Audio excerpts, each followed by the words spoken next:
Hey everyone, Nukin here and welcome. I'm back from my trip from Capital Games. I learned a lot of stuff on my trip and I can't wait to share it with everyone. This is a quick video revealing the character kits of Visas, Marr, and Darth Sion, two new marquee characters coming into the game. If these guys don't seem strong right away, it'll make more sense when you see the full picture of everything. I do want to quickly announce that Darth Sion from the Sith Triumvirate is the raid reward character of the new upcoming Sith raid, so that's going to be awesome. We're going to go over their kits. Like I said, we're going to look at some arena battles. We're going to also look at some arena leads not to run. There's not going to be a lot of in-depth theory crafting in this video because you need to have the full picture to really understand how these characters are going to fill multiple roles as the game evolves. Since there's too much to cover, we won't be going into the lore. We'll be jumping right into their kits. Please give this video a thumbs up and let's get started. So let's get started talking about these new characters, starting off with Visas Marr, and then we'll move into Darth Sion.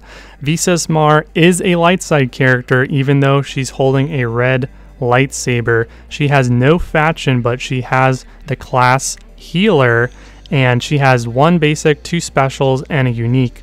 One of her abilities is a Zeta and it's on her unique, so let's cover that right now. So let's get into the kit, starting with her unique called Return to the Light.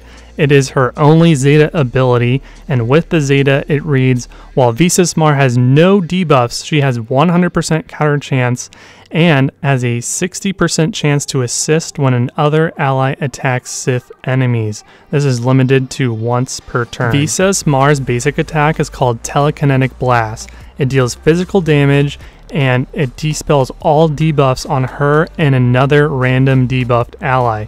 If she's targeting a Sith, Visas and the lowest health ally are also going to recover 25% of their health.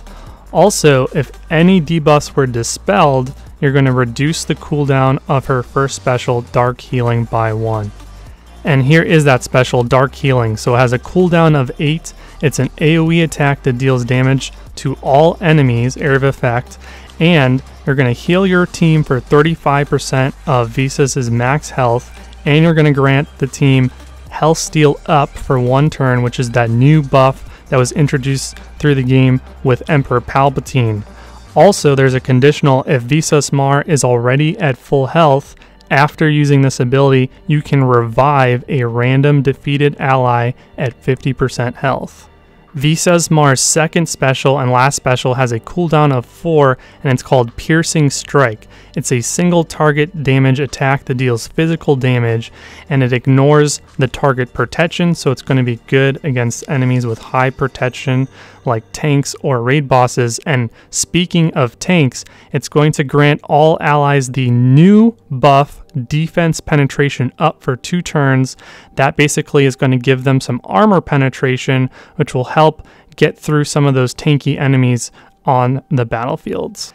And here is Darth Sion. So he is a aggressive Sith tank that becomes stronger with hatred. This is the guy that probably everyone's most excited for. I know I am. We're going to cover his kit as well, starting off with his unique, which is Lord of Pain. So we're going to cover his Zeta ability, which is on his unique first, the Lord of Pain. And Pain is a new mechanic that is introduced into the game, and we'll cover a little bit more in detail on his basic attack. But basically, Pain is a debuff, a new mechanic that you can apply to enemies, and it applies to his unique here. So let's just cover the whole ability with the Zeta. It's a lot here. So Sion has 100% defense and tenacity against enemies with Pain. Now at the start of each enemy's turn, if that enemy has Pain, they're forced to attack Sion. So Sion is going to gain taunt until the end of the turn. At the end of each turn, Sion is going to inflict pain for 3 turns on enemies who damaged him that turn. And he's going to have synergy with Darth Nihilus and Darth Sion. Whenever they are critically hit, you're going to reduce Held by Hatred's cooldown by 1, which is his third and final special, which we'll cover in just a moment. So a lot of stuff going on here. Let's go over his basics so we can also go a little bit more in depth into what Pain is. So here's Darth Sion's basic attack. It's called Dark Rage. It deals physical damage to the target enemy and inflicts the pain debuff for 3 turns. If the target already had the pain debuff, it's going to dispel all debuffs on Sion. Now, when enemies have pain and Darth Sion is attacking them, that unit is going to take bonus damage from Darth Sion specifically. So let's move into his specials. He has 3 of them. His first special is called Torment. It has a cooldown of 5. It's an AoE physical damage attack that also is a AoE dispel on the enemy team. So you're going to get rid of all debuffs. That's right, even tenacity up. Then you're going to also inflict the pain debuff that we went over earlier on all enemies for 3 turns. And then as well, you're going to reduce the cooldown of this specific ability by 1 for each enemy that did not have pain. Also, this attack cannot be evaded. Moving on to his second special, it's called Break Will. It has a cooldown of 4. It's a single target physical damage attack that inflicts the pain debuff that we were talking about for 3 turns. This attack also can't be evaded, and if the target already had pain, this attack is going to deal 100% more damage, and Sion is going to recover 35% of his protection. And here is Darth Sion's final special, his third special, Held by Hatred. So this is kind of complicated, so we're going to cover this in detail here. It has a cooldown of 15, quite high, but you can reduce the ability cooldown by 1 every time Sion inflicts the pain debuff, which is quite often. Now this ability starts on cooldown, so you can't use it right away at the beginning of the match, but once you use this, this is his Super Saiyan mode. He basically turns into a super real threat, which is impressive. Now let's see what happens. So he's going to dispel all the debuffs on himself. So he's going to cleanse himself. Then he's going to recover 100% health. So it's a full heal. It doesn't recover protection though. And then he's going to gain 100% turn meter. So he's going to get to go right away, back to back, right after he uses this. And he's going to gain a brand new buff mechanic, and it's called Hatred. It goes on Darth Sion. It cannot be dispelled or prevented. Now, Hatred specifically gives Darth Sion 25% critical chance, 100% defense, 100% offense, and whenever he dies, he's going to revive back to life with 100% health and gain 100% turn meter, so he's going to get to go back to way. So he's kind of like Night Sister Zombie. The only difference is if a character annihilates him or executes him, kind of like Boba Fett and Darth Nihilus with that Omega, he will not revive.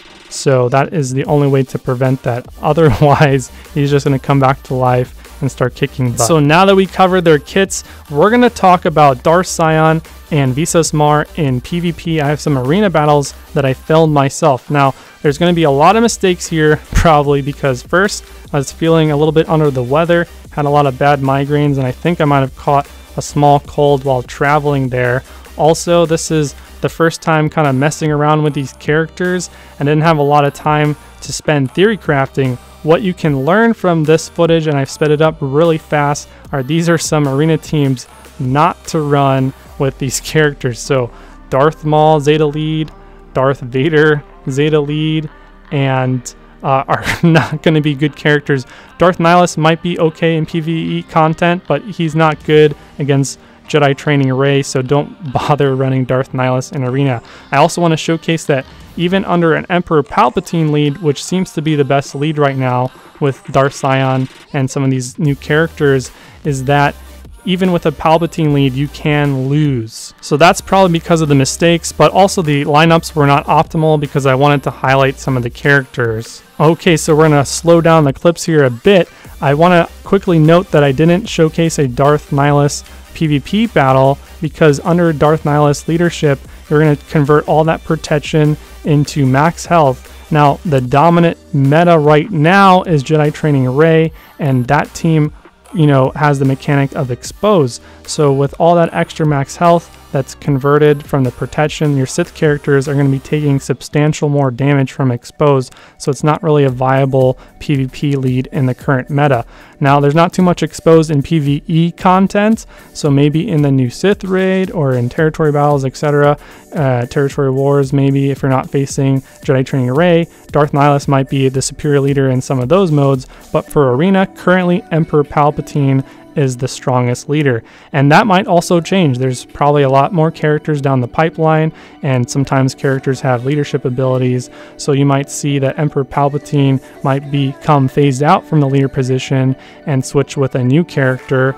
For example, maybe Darth Traya might have a leadership ability, who knows? So now we're going into some arena battles, and I'm going to let the rest of the battles play so you can kind of see. This is a CLS squad. They call it the Titan Team, which was the dominant meta before Jedi Training Rey came out. There might be a lot of these still on your arena shard depending on when you started playing, etc. But this team can beat the Titan squad fairly easily. It can actually beat almost all the teams, and you might notice that there are some changes to the Sith Trooper. He is gaining a auto taunt if you didn't notice already, so there will be some changes to that. So combining Sith Trooper and Darth Sion, you're going to have multiple taunting going on, which is quite nice, some disruptive taunts. Now we have Darth Nihilus, which works very well under an Emperor Palpatine lead, and Thrawn is a great character. He is not a Sith character, but he is an Empire character, so he works with Emperor Palpatine. Also, he's so good he works with light side teams anyway, and that's why you see him all the time. So we're going to move from this CLS Titan Team footage to the Rey team right here, and I'm going to showcase that you can face a Jedi Training Rey team fairly easily. There is a Visas Marr there, and that's just for fun to kind of showcase what she might do on defense. The optimal team would probably be taking out maybe CLS Commander Luke and Visas Marr, and putting maybe like Holdo or Poe or Kenobi or Old Ben. But I just wanted to showcase that, you know, Visas Marr might be more of a PvE character. She doesn't seem like she's going to be super powerful or meta in arena unless a specific meta arises, like maybe a Sith meta, because she does have some anti-Sith capabilities. I do think she'll probably be pretty good for the Sith raid, because you're obviously going to be fighting Sith, and she's anti-Sith. So she's probably not the strongest for arena, but you know, this match was pretty easily won. So even with an optimal resistance team, you can see that this team can win hands down pretty easily. I'm running Darth Vader in this team just for fun, kind of showcasing some different lineups. So I was going to let the arena battles just play with some music, but apparently I have a little bit too much to say. The last battle is going to have a special Easter egg, and you might figure it out because there's a specific character that's becoming an inside joke with me and some of my guildmates and patrons. You might see a character named Rose over there in the distance. So due to time, I'm going to quickly wrap up. I'm really excited for this new Sith raid. I can't wait to share everything with you guys. Raids are basically my cup of tea. That's why I started making videos in the first place for the most part, so I could teach my guildmates how to do better in the tank raid, and so I could teach my community to also get more guilds to go into the heroic raid status. So I plan on doing the same for the Sith raid. I got to name a lot of the tank raid teams. I got to help theory craft some of the tank raid teams. So keep a lookout for a ton of Sith raid content coming from yours truly. I plan on conquering this raid just like the Wampinator and just like the first teams that were able to solo the Rancor, like the Tebow team, the Zader team, etc. So keep on the lookout for way more videos coming to the channel about the Sith raid and some of the new information that I learned from Capital Games. Give this video a thumbs up, and I will see you guys in the next video. Cheers.